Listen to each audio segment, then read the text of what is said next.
Welcome to the African Album Review Podcast, where we review Africa's best and latest music projects. Africa, Murise. My name is MJ Wemoto, and in the next couple of minutes, I'm going to give you a rundown of Ligcebesha by young Zesh from Eswatini. The clock starts now.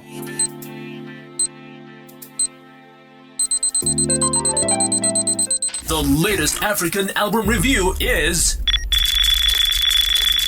LiLoti. Ligcebesha was released on July 22nd, 2022 under Upscale Live. It has 10 tracks, which represents 40 minutes of runtime, 9 features, and producer credits go to DJ City and DJ Navy. Umlomo felt like an African trap soul vibe, the sweetest chords on thumping 808s. Bruh. I mean, you gotta listen to this track. And this really set the tone for what I heard on the album. Because young Zesh is new to me, let me explain what I got from the music. Stylistically, I found his style to be a mix of modern beats, especially trap, on a relatively soulful, traditional delivery somewhat. His music is very easy to identify with that local sound and feel that people will gravitate towards, and maybe there's a little bit of sing rap, but he actually has a good voice to go all the way. In saying that, young Zesh reminds me of a number of acts such as Black Diamond, Malume Vector, Intabayase Dubai, that kind of mix.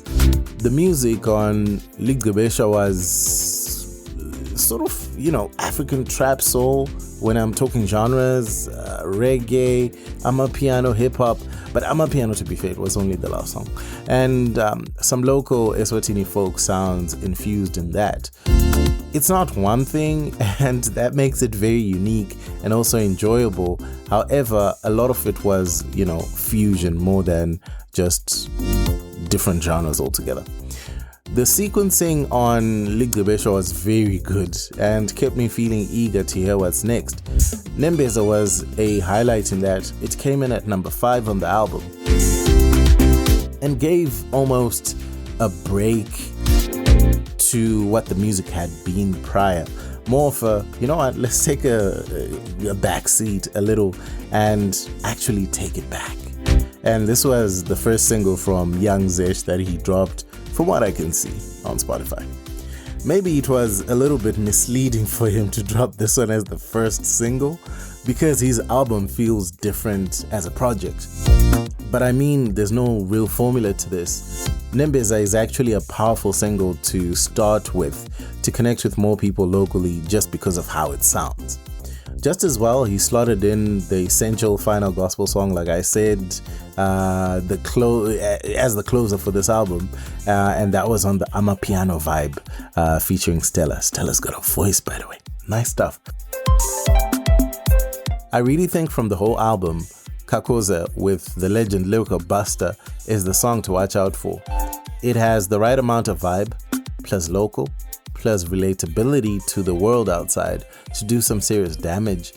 I hope young Zesh's team take this song very seriously and, put some promo behind that record. I wonder what Teeny Twitter will say about the song, since it's my top pick. Outside that, LiLoti was such a vibe. A cousin to the sound Ambitious and SA created for some of its biggest acts over the last few years. So when you hear it, you're like, oh, this sounds familiar. I also really liked Tuanami, I think I said that right, I hope I did anyway, as the only song without a feature on the album.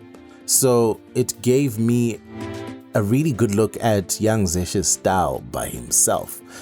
And you know what? I actually want to hear more songs just by himself, to be honest. It would be nice to really build this perspective of who young Zesh is without the features. For somebody that dropped only 2 singles prior to the album being released, which is a bold move, by the way, really bold, young Zesh made a pretty impressive showing on Ligcebesha. And now the challenge is making sure the music goes far while actually prepping the next projects to be better than this, because when you have a debut this good, it's very hard to then have a soulful mode that's as good or better. So you got your work cut out for you. I'll rate Ligcebesha by Young Zesh a solid 7 out of 10. I see where you can take this, and you know what? This is a challenge to you, bro.